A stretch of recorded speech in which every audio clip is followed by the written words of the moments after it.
Hello and welcome back students. आज हम लोग देखेंगे कि क्या होता है मेथड्स। चलिए मेथड्स को समझते हैं। एक मेथड का इस्तेमाल तब किया जाता है जब हमें प्रोग्राम के अंदर एक पर्टिकुलर कोड को फिर से लिखना होता है, उस वक्त हम लोग मेथड का इस्तेमाल करते हैं।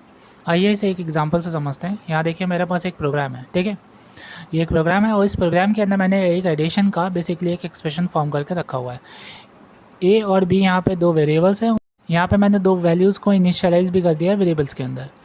उसके बाद मैंने यहाँ पे एक एक्सप्रेशन बनाया है C is equals to A plus B, जहाँ पे सी के अंदर असाइन किया जा रहा है ए प्लस बी को ऐड करके, है ना। इसके बाद आप इसको प्रिंट करा लो, ठीक है। तो आपने प्रिंट भी करा लिया और आप यहाँ पे देख सकते हो कि ये है आपका बेसिकली एक एडिशन का प्रोग्राम, ठीक है। अब मैं आपसे कहता हूँ कि बच्चों आप यहाँ पे जो ए और बी दिए हो उन ए और बी के अंदर दो डिफरेंट वैल्यूज़ दो, ठीक है। और आप उसी कोड को फिर से लिखो, यानी कि ए प्लस बी फिर कराओ और फिर सी के अंदर साइन करो और फिर से सी को प्रिंट कराओ, ठीक है। अभी आपने मान लो 5-6 को ले लिया। अभी इसके पहले आपने 2-3 को लिया था, अब आपने 5-6 को ले लिया, 5-6 को ऐड किया और सी के अंदर प्रिंट करा दिया, ठीक है। इसके बाद आपने फिर से आपको यही सेम काम करना है, फिर से आपको यही कोड लिखना है। मैं फिर से लिखवा रहा हूँ आपको। अभी आप ले लीजिए 6-7, ठीक है। 6-7 को ले लो और दोनों का ऐड करो और सी के अंदर प्रिंट करा दिया, ठीक है। अब आप अगर यहाँ पे देखोगे तो यहाँ पे सबसे पहले आपने एडिशन किया, तो आपने एडिशन करके जो रिज़ल्ट आया वो आपने दिखाया। फिर आपने दूसरी बार एडिशन किया, फिर आपने दूसरे रिजल्ट को दिखाया। फिर आपने तीसरी बार एडिशन किया, फिर आपको तीसरा रिजल्ट दिखा। यहाँ पे 3 बार आपने डिफरेंट रिजल्ट को दिखाया। यहाँ पे आपने 2 लाइंस को बेसिकली 3 बार यूज़ किया, तो आपका टाइम कितना कंज्यूम होगा इसमें। जरा देखिए, सोच के देखिए। यहाँ पे आपने ये छोटे प्रोग्राम के लिए किया है। यदि आपके पास बड़ा प्रोग्राम होता तो क्या करते आप? क्या आप 15-20 मिनट तक खाली इसी को डेवलप ही करते रहोगे, कोड ही लिखते रहोगे बार बार? नहीं। तो उस सिचुएशन में मेथड का इस्तेमाल करते हैं।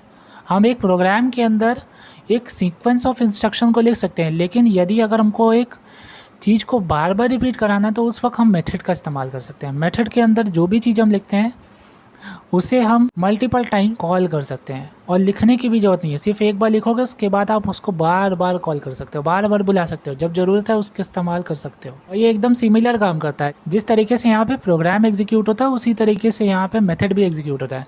प्रोग्राम एग्जीक्यूट होता है तो एक एक स्टेप को एग्जीक्यूट करते हुए जाता है, उसी तरीके से मेथड भी एग्जीक्यूट होता है। मेथड के अंदर भी पहली लाइन एग्जीक्यूट होगी, फिर दूसरी लाइन, फिर तीसरी लाइन, इसी तरीके से। तो सिमिलर वे होते हैं।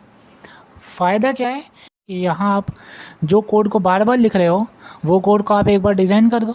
अब आप मल्टीपल टाइम आप उसको रीयूज़ कर सकते हो, जितनी बार आप कॉल करना चाहो उतनी बार कॉल कर सकते हो। तो यहाँ पे एडवांटेज हो गया।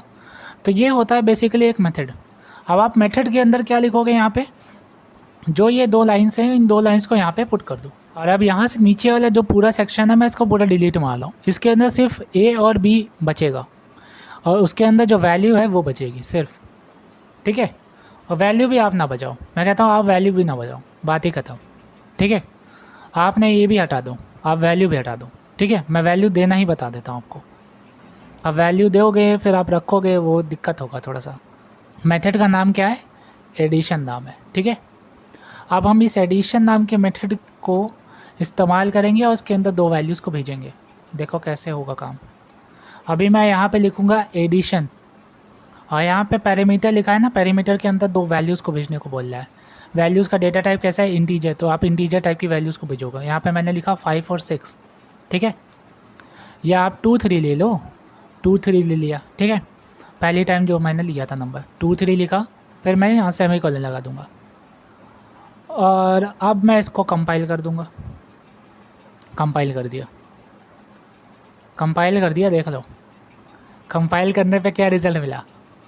एडिशन होकर मिल गया मुझे रिज़ल्ट, एडिशन मिल गया ना।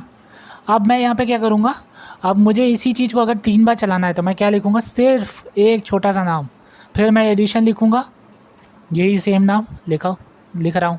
देखो यहाँ पे फिर से लिख रहा हूँ, इसको लिखा, फिर मैं यहाँ 2 नंबर लिखूँगा, 5-6 लिख देता हूँ इस बार, ठीक है।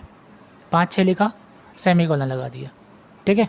फिर रन करते हैं, कंपाइल किया, देखो इस बार क्या दिखा? 2-3 का तो ऐड है ही, लेकिन 5-6 को ऐड कर दिया, क्या आया? 11 आया। देखो ये भी ऐड हो गया, देखा। मतलब आपने कोड लिखने की ज़रूरत नहीं पड़ती है। अब आपका यहाँ पे काम मल्टीपल हो रहा है। अब आपको यहाँ पे कितने सेकंड लग रहे हैं? 2 सेकंड लग रहे हैं। पिछली बार कितने लग रहे थे? 15 सेकंड लग रहे थे। इस बार कितने लग रहे हैं?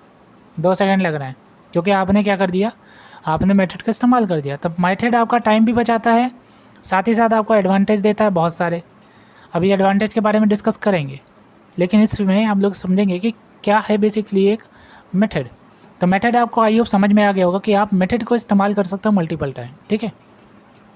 लास्ट में जाते जाते एक बार और रन करके देख लेते हैं तो चलो यहाँ पे डाल लेते हैं इस बार 7-8, ठीक है। 7 और 8 डाल दिया, और इस बार मैं फिर से रन करता हूँ, इसको रन किया और देखो एग्जैक्टली फिर से एक एडिशन करके मुझे रिज़ल्ट दिखा दिया।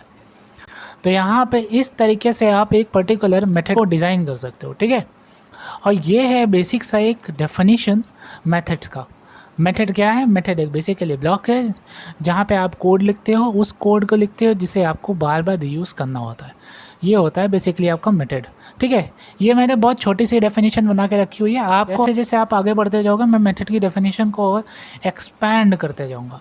एक्सपैंड का मतलब ये है कि मैं इसको बढ़ाते जाऊँगा और आपको जितनी पॉसिबिलिटीज़ है ना वो सारी पॉसिबिलिटीज़ को मेथड के साथ रिलेट करके बता दूँगा। नेक्स्ट वीडियो में मिलते हैं स्टूडेंट्स।